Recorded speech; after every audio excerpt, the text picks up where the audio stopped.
Praise the Lord. ഒരു പ്രഭാതത്തെ കൂടെ കാണുവാൻ കർത്താവ് നമുക്ക് തന്ന ഭാഗ്യത്തെ ഓർത്ത് ദൈവത്തെ സ്തുതിക്കുന്നു. നമ്മുടെ ധ്യാനത്തിനായി തിരുവചനത്തിൽ നിന്നും ഒരു വേദഭാഗം വായിക്കാം. യെശയ്യാ പ്രവചനം 60-ാം അധ്യായം 1-ാം വാക്യം. എഴുന്നേറ്റ് പ്രകാശിക്ക, നിന്റെ പ്രകാശം വന്നിരിക്കുന്നു, യഹോവയുടെ തേജസ്സും നിന്റെ മേൽ ഉദിച്ചിരിക്കുന്നു. ദൈവത്തിന് മഹത്വം. ഈ പ്രഭാതത്തിൽ തിരുവചനം ശ്രവിക്കുന്ന എല്ലാ ദൈവമക്കളെയും ക്രിസ്തുയേശുവിൻ്റെ ധന്യനാമത്തിൽ വന്ദനം ചെയ്യുന്നു. ജീവിതത്തിൽ ഒരിക്കൽ പോലും എഴുന്നേൽക്കാൻ കഴിവില്ലാതെ കിടക്കയിലായിരിക്കുന്ന അനുഭവത്തോടുകൂടി ഉള്ളവരൊക്കെ, അങ്ങനെയുള്ള ജനങ്ങളുണ്ട്. രോഗികളാകണമെന്നില്ല. അവരുടെ ജീവിത ആ യാത്രയിൽ പലപ്പോഴും മറ്റുള്ളവരുടെ മുൻപിൽ എഴുന്നേറ്റ് നിൽക്കുവാൻ കഴിവില്ലാത്തവരായി വിധിക്കപ്പെട്ടവരുണ്ട്, നശിക്കപ്പെട്ടവരുണ്ട്, താഴ്ത്തപ്പെട്ടവരുണ്ട്, ശാപം കിട്ടിയവരുണ്ട്, രോഗികളായവരുണ്ട്, ബലഹീനരായവരുണ്ട്, ലജ്ജിതരായിട്ടുണ്ട്, അപമാനിതരായിട്ടുള്ളവരുണ്ട്. അങ്ങനെയുള്ളവരാരും ഒരു സഭയിൽ എഴുന്നേറ്റ് നിൽക്കുകയില്ല. അവർക്ക് ദുഷ്ടന്മാരെന്ന് പേര് കിട്ടിയവരാണ്. കൊള്ളരുതാത്തവരെന്നും ദുഷ്ടന്മാരെന്നുമൊക്കെ അവർക്ക് പേര് കിട്ടി. അവർ അനേക കഷ്ടങ്ങളിലും തുൻപങ്ങളിലും കൂടെ കടന്നുപോയി. അവരുടെ കഷ്ടങ്ങളിൽ അവർ പറഞ്ഞു, ദൈവം ഞങ്ങളെ എന്നേക്കുമായിട്ട് കൈവിട്ടിരിക്കുന്നു, ദൈവത്തിൻ്റെ തേജസ് ഞങ്ങളെ വിട്ടുപോയി. എന്നാൽ ദൈവം അങ്ങനെയുള്ള ഒരു ജനത്തെ തള്ളിക്കളയാതെ അവരോടുള്ളതായ സ്നേഹത്തെ പുനഃസ്ഥാപിച്ചുകൊണ്ട് അവർക്ക് അറിയിപ്പായിട്ടൊരു വചനം നൽകുകയാണ്. നീ ഇങ്ങനെ കിടക്കാതെ എഴുന്നേൽക്കുക, എഴുന്നേറ്റ് പ്രകാശിക്കുക, നിന്റെ പ്രകാശം വന്നിരിക്കുന്നു, ദൈവത്തിൻ്റെ തേജസ് നിന്റെ മേൽ ഉദിച്ചിരിക്കുന്നു. ദൈവത്തിന് മഹത്വം. നോക്കൂ, പക്ഷപാതക്കാരനായ ഒരു മനുഷ്യനെ, ബെത്സൈദ കുളത്തിൻ്റെ അടുത്ത് കിടന്നതായ ഒരു മനുഷ്യനെ കർത്താവ് കണ്ടിട്ട്, അവൻ അനേക വർഷങ്ങളായിട്ട് ആ കുളത്തിൻ്റെ അരികിൽ സൗഖ്യത്തിന് വേണ്ടി കാത്തുകിടക്കുകയാണ്. അവനോട് കർത്താവ് ചോദിക്കുന്നു, നിനക്ക് സൗഖ്യമാകുവാൻ നിനക്ക് മനസ്സുണ്ടോ, അതോ കിടക്കുവാനാണോ മനസ്സ്? അവൻ പറഞ്ഞു, കർത്താവേ, സൗഖ്യമാകുവാൻ എനിക്ക് മനസ്സുണ്ട്, പക്ഷെങ്കിൽ കുളം കലങ്ങുമ്പോൾ എന്നെ ഒരുവൻ സഹായിച്ചെങ്കിൽ മാത്രമേ എനിക്ക് സൗഖ്യം പ്രാപിക്കത്തക്കവണ്ണം ആ കുളത്തിൽ ഇറങ്ങുവാൻ കഴിയുകയുള്ളൂ. എന്നാൽ യേശു ആ കുളത്തെക്കുറിച്ച് സംസാരിക്കാതെ പക്ഷപാതക്കാരനോട് പറയുകയാണ്, നിനക്ക് സൗഖ്യമാകുവാൻ മനസ്സുണ്ടെങ്കിൽ നീ നിന്റെ കിടക്കയിൽ നിന്ന് എഴുന്നേറ്റ് നിന്റെ കിടക്കയും എടുത്തും കൊണ്ട് നീ നടക്കുക. ദൈവത്തിന് സ്തോത്രം. എന്ന് പറഞ്ഞാൽ, വീണ്ടും നിന്റെ കിടക്ക വിരിക്കുവാൻ ഒരവസരം നീ കാത്തു നിൽക്കാതെ, കിടക്കയെ കണ്ടുകൊണ്ട് കിടക്കണം എന്നുള്ളതായ ഒരാഗ്രഹം നിന്നെ വശീകരിക്കാതെ, നിന്നെ താഴ്ത്തിക്കളയാതെ, ദൈവത്തിൻ്റെ വചനം പറയുന്നു, നീ എഴുന്നേറ്റ് പ്രകാശിക്കുക. നീ എഴുന്നേൽക്കുമ്പോൾ മാത്രമേ ദൈവത്തിന് നിന്റെ മേൽ പ്രകാശം വമിപ്പിക്കുവാൻ കഴിയുകയുള്ളൂ. ദൈവത്തിൻ്റെ ആത്മാവ് പറയുകയാണ്, നീ വെറുതെ എഴുന്നേൽക്കുവാൻ പറയുകയല്ല, എന്നാൽ നിനക്ക് വേണ്ടി നിന്റെ മേൽ ഉദിക്കുവാൻ, നിന്നെ പ്രകാശിപ്പിക്കുവാൻ ഇതാ ഒരു പ്രകാശം നിനക്കായി ദൈവം കൽപ്പിച്ചിരിക്കുന്നു. മുമ്പ് നിനക്ക് ഈ പ്രകാശം ഉണ്ടായിരുന്നില്ല. ഈ പ്രകാശത്തെക്കുറിച്ച് നിനക്ക് അറിവുണ്ടായിരുന്നില്ല.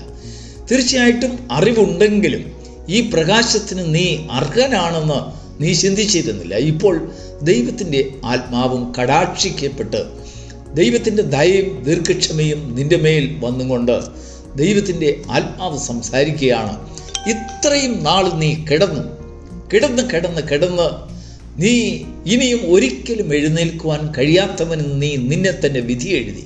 എങ്കിലും ദൈവാത്മാവ് നിന്നോട് പറയുന്നു, ഇതാ നിന്നെ പ്രകാശിപ്പിക്കുവാൻ പ്രകാശം വന്നിരിക്കുന്നു, എഴുന്നേൽക്കുക. അപ്പോൾ നമ്മുടെ ജീവിതത്തിൽ ഒരു എഴുന്നേൽക്കുന്ന അനുഭവം ഉണ്ടെങ്കിൽ മാത്രമേ ദൈവത്തിന് നമ്മെ പ്രകാശിപ്പിക്കുവാൻ കഴിയുകയുള്ളൂ.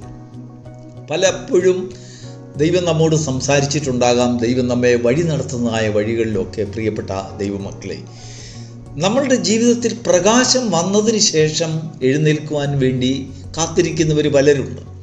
എഴുന്നേറ്റം പിടിക്കുക.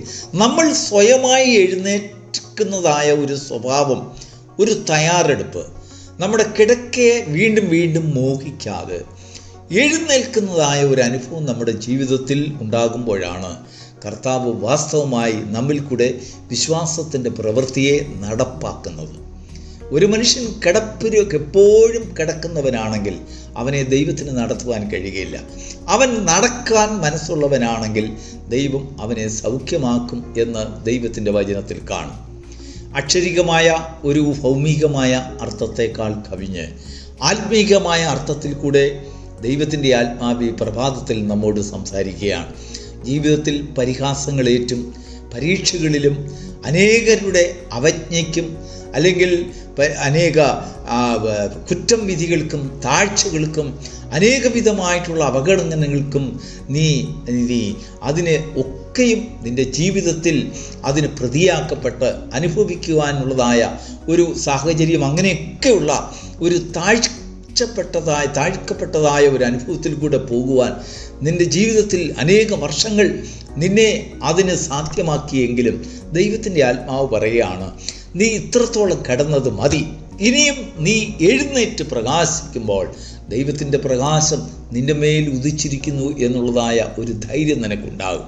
ദൈവം നിന്നെ പ്രകാശിപ്പിക്കുവാൻ എഴുന്നേറ്റിരിക്കുന്നു എന്ന് നമ്മുടെ ജീവിതത്തിൽ ധൈര്യമുണ്ടാകുമ്പോൾ നമ്മുടെ ആത്മാവ് നമുക്ക് തുണ നിൽക്കും. നമ്മൾ മനുഷ്യരുടെ മുഖം നോക്കാതെ നമ്മൾ സമൂഹത്തിൽ എഴുന്നേറ്റ് നിൽക്കും, ലോകത്തിൽ എഴുന്നേറ്റ് നിൽക്കും. നമ്മുടെ ജീവിതത്തിൽ നമ്മുടെ എല്ലാ തുറകളിലും എഴുന്നേറ്റ് നിൽക്കുന്നതായ ഒരു അനുഭവം ദൈവം നമുക്ക് ദാനമായി തരുമ്പോൾ, അല്ലെങ്കിൽ നമ്മുടെ ഉള്ളിൽ നിന്ന് അങ്ങനെ ഒരു തയ്യാറെടുപ്പ് നമ്മുടെ ജീവിതത്തിൽ ഉണ്ടാകുമ്പോൾ, പ്രിയപ്പെട്ട ദൈവമക്കളെ, അതിന്മേൽ പ്രവർത്തിക്കുന്ന ദൈവശക്തിയുടെ അളവറ്റ വലിപ്പത്തെ നിങ്ങൾക്ക് മനസ്സിലാക്കുവാൻ കഴിയും. ഈ പ്രഭാതത്തിൽ ദൈവത്തിൻ്റെ ആത്മാവ് പറയുകയാണ്, അനേക വർഷങ്ങൾ നിൻ്റെ ജീവിതകാലം മുഴുവനും നീ അധമമായ രീതിയിൽ അല്ലെങ്കിൽ താഴ്ത്തപ്പെട്ട് നിനക്കിനി എഴുന്നേൽക്കുവാൻ കഴിയുകയില്ല, സൗഖ്യമാകുവാൻ കഴിയുകയില്ല, വിടിവിക്കപ്പെടുവാൻ കഴിയുകയില്ല, മാന്യനായി ജീവിക്കുവാൻ കഴിയുകയില്ല, കടഭാരത്തിൽ നിന്ന് നിനക്ക് എഴുന്നേൽക്കുവാൻ കഴിയുകയില്ല, താഴ്ത്തപ്പെട്ടതിൽ നിന്ന് നിനക്ക് എഴുന്നേൽക്കുവാൻ കഴിയുകയില്ല, രോഗത്തിൽ നിന്ന് എഴുന്നേൽക്കുവാൻ കഴിയുകയില്ല എന്ന് ഒക്കെ നീ നിന്നെക്കുറിച്ച് വിധി എഴുതിയിട്ടുണ്ടെങ്കിൽ ദൈവത്തിൻ്റെ ആത്മാവ് പറയുന്നു, എഴുന്നേൽക്കുവാൻ നിനക്ക് മനസ്സുണ്ടോ എങ്കിൽ ദൈവത്തിൻ്റെ ആത്മാവിനൊരു ദൂത് നിന്നോട് അറിയിക്കുവാനുണ്ട്. നിന്റെ പ്രകാശം വന്നിരിക്കുന്നു. Praise the Lord. ദൈവത്തിൻ്റെ ആത്മാവ് നിന്റെ മേൽ പ്രകാശിക്കുന്നു. ദൈവത്തിൻ്റെ ആത്മാവിനെ നമ്മുടെ മേൽ പ്രകാശിക്കുന്ന പ്രകാശത്തെ കുറിച്ച് നാം ബോധവാന്മാരാകുമ്പോൾ ഇതാ നമുക്ക് എഴുന്നേൽക്കുവാനുള്ള ഒരു ബലം, ഒരു നവബലം, ഒരു പുതിയ ജീവൻ, ഒരു പുതിയ ശക്തി നമുക്ക് ദൈവം തരും. ദൈവത്തിന് സ്തോത്രം.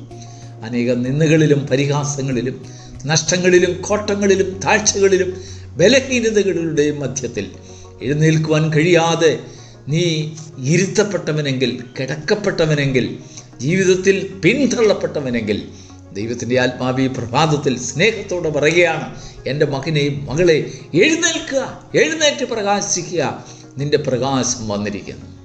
അതിനുശേഷം ദൈവത്തിൻ്റെ ആത്മാവ് വളരെ അനുഗ്രഹിക്കപ്പെട്ട ഒരു സന്ദേശം കൂടെ അങ്ങനെ എഴുന്നേൽക്കുന്നവർക്ക് വേണ്ടി വച്ചിരിക്കുന്നത് അതേ അധ്യായത്തിൻ്റെ 2-ാം വാക്യത്തിൽ, അന്ധകാരം ഭൂമിയെയും കൂരിരുട്ട് ജാതികളെയും മൂടുന്നു, നിന്റെ മേലോ യഹോവ ഉദിക്കും, അതിൻ്റെ തേജസ്സും നിന്റെ മേൽ പ്രത്യക്ഷമാകും. ദൈവത്തിന് സ്തോത്രം. ദൈവത്തിൻ്റെ ആത്മാവ് നമ്മുടെ മേൽ ഉദിക്കുന്നു എന്ന് പറയുമ്പോൾ അത് മറ്റുള്ളവരുടെ മുമ്പിൽ പ്രത്യക്ഷമാകും. മറ്റുള്ളവർ കാണുക നിന്നെ പ്രകാശിപ്പിക്കപ്പെട്ടവനെന്ന് ഒരു പ്രത്യക്ഷത അനുഭവം നിനക്ക് പങ്കുവയ്ക്കുവാൻ സാധിക്കും.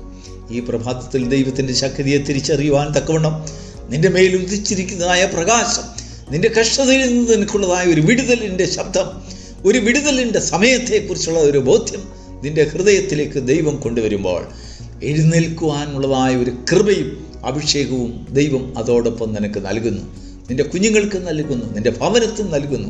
അനേക നാളുകളായി എഴുന്നേറ്റം പിടിക്കാത്തവരെന്ന് മറ്റുള്ളവർ പറഞ്ഞ് നിന്നെ പരിഹസിച്ച അനുഭവത്തിൽ നിന്ന് ദൈവസന്നിധിയിൽ എഴുന്നേൽക്കുവാൻ ഒരു ഉദ്യമം നമ്മുടെ ജീവിതത്തിൽ ഉണ്ടാകുന്നുണ്ടെങ്കിൽ അങ്ങനെയുള്ളവരിൽ മേൽ ദൈവത്തിൻ്റെ പ്രകാശം ഉദിക്കുന്നത് കാണും. ആ പ്രത്യക്ഷത മറ്റുള്ളവർ കണ്ട് ദൈവത്തെ മനസ്സിലാക്കുവാനും സ്തുതിക്കുവാനും ഇടയാകുന്ന ഒരു സന്ദർഭം നമ്മുടെ ജീവിതത്തിൽ കൊണ്ടുവരും. God bless you.